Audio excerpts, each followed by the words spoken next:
تا حالا به این فکر کردید که چرا ما گاهی بدون شخصی، بدون اشیایی، بدون چیزی نمیتونیم خوشحال به نظر برسیم؟ یا بهتره بگم وابستگی چطور ما رو از آزادی واقعی دور میکنه؟ سلام به شما همراهان کانال گذرگاه درون. داوود آقابیگی هستم و اینجا میخوام در مورد وابستگی ها باهاتون صحبت کنم. وابستگی یعنی ما خودمون رو به یک شخص خاص، اشیاء خاص، به یک شرایط خاصی گره بزنیم.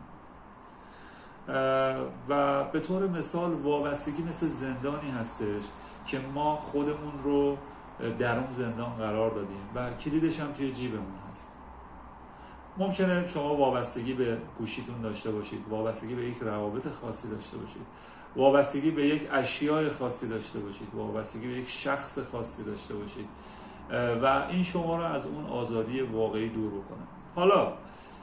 تا حالا فکر کردید که چرا با این وابستگی ها شما رنج بیشتری رو تحمل میکنید؟ یا بهتره بگم که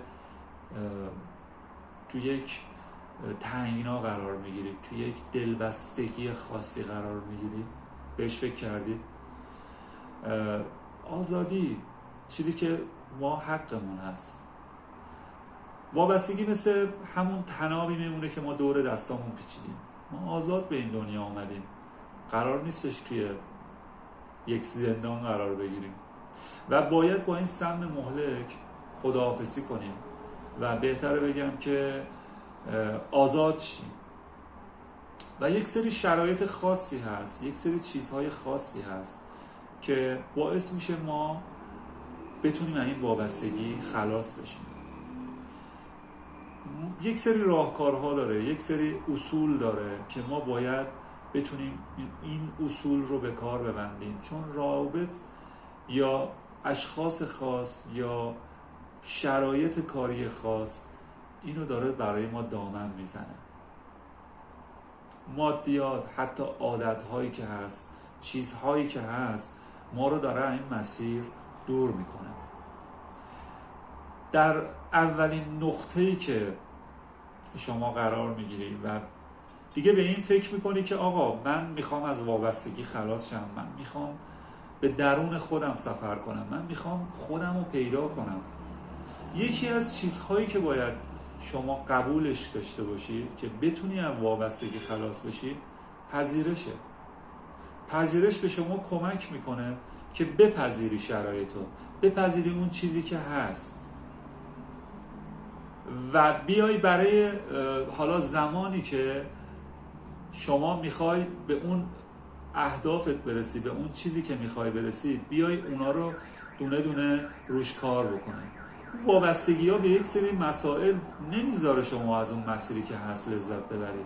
همش بریده ای، همش احساس پوچی داری، همش میگی خب اگه اون نباشه چی؟ اگه این شرایط نباشه چی؟ اگه اون مسئله پیش بیاد برام چی؟ میدونید شما باید بیای در مرحله اول بپذیری، پذیرش داشته باشی، بیای روی این عادت‌ها کار بکنی، عادت‌های سمی رو رهاش بکنی.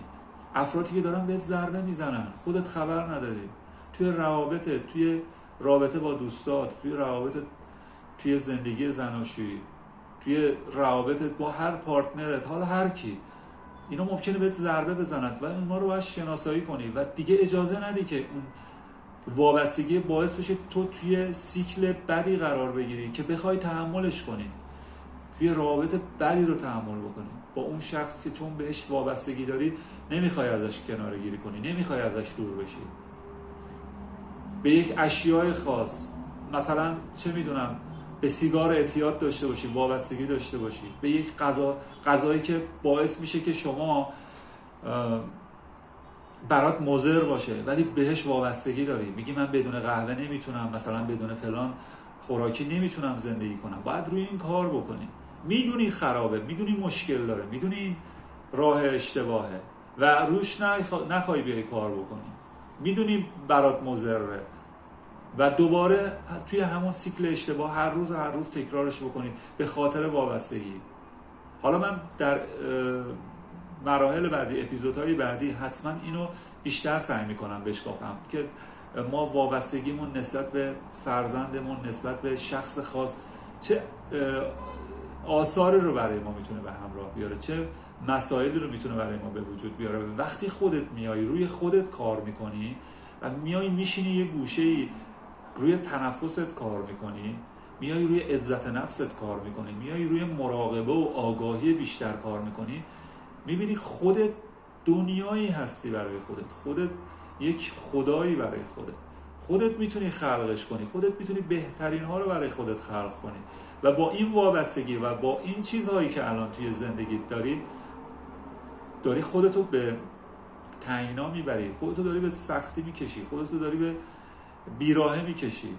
یک لحظه بشین فکر کن، وقتی توی رابطه اشتباه هستی، خب این که وابسته هستی به اون شخص باعث شده که یه سری چیزا رو تحمل کنی. مثلا ممکنه که یه خانومی باشی بگی خب من خرجمو چیکار کنم، ممکنه توی کار بد باشی، توی شرایط کاری بد باشی، تحملش کنی به خاطر اینکه خب حقوق آخر ماه همو چیکار کنم، یا مثلا پولی که میخوام در بیارم و چیکار کنم. به یک سری چیزا الکی ما وابسته شدیم و این وابستگی داره روز به روز بیشتر و بیشتر میشه در وجودتون و اجازه نمیده انقدر این سیم پیچی ها، انقدر این گره ها دور وجودی شما، این حاله زیبایی که توی وجود شما قرار گرفته، اینو داره خرابش میکنه، این لایه های بدن رو داره خرابش میکنه. در آینده حتما در مورد لایه های بدن من صحبت میکنم که 7 لایه وجود داره در بدن ما که یکیش همین جسمیه که ما داریم و از این جسمه باید به طور منظم استفاده بکنیم، خوب استفاده بکنیم، بهش برسیم، به ذهنمون برسیم، به روحمون برسیم که بتونیم این 7 لایه رو کنترلش بکنیم، بتونیم روی خودمون کار بکنیم.